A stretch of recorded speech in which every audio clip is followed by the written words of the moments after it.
If you're hiding your hobby purchases from your spouse, you cannot let the DHL truck block her in on the driveway to sign for your package. Lucky for me, she is okay with it. Okay folks, DHL brought us a delivery today. Let's have a look and see what's inside the box. Okay, these 3 items.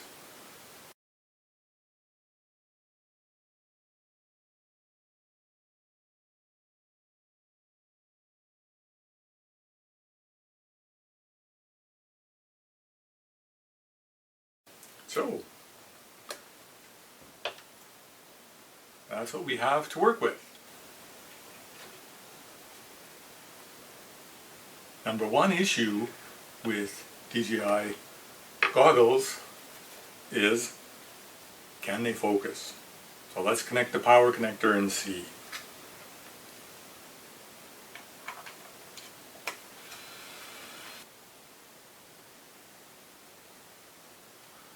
Well, I'm happy to report that without any corrective lenses, I can focus on the screens on these goggles.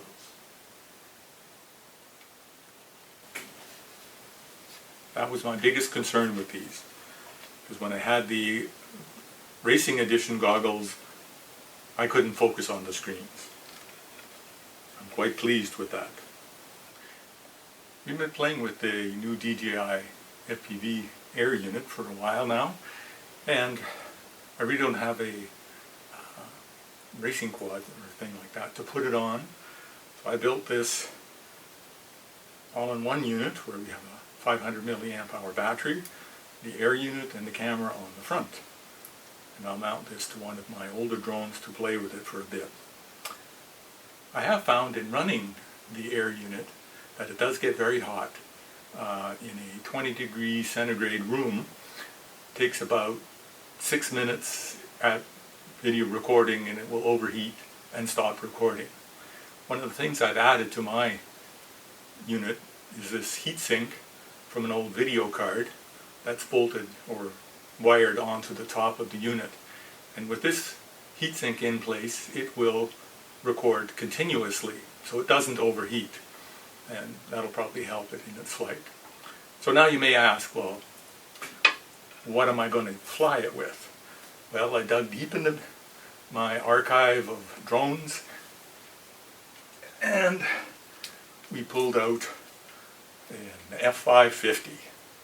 So this used to fly, 2015 was the last time it was up in the air, uses a GoPro as a FPV camera. But we're going to be changing that. And one of the interesting things about how this camera is mounted, the whole gimbal system is on Velcro. So it's off, put that down, take our new air unit, and just, crooked, try again. Voila. So there, it's stuck on. And we're ready to go. So we'll see how that works in a later shot here.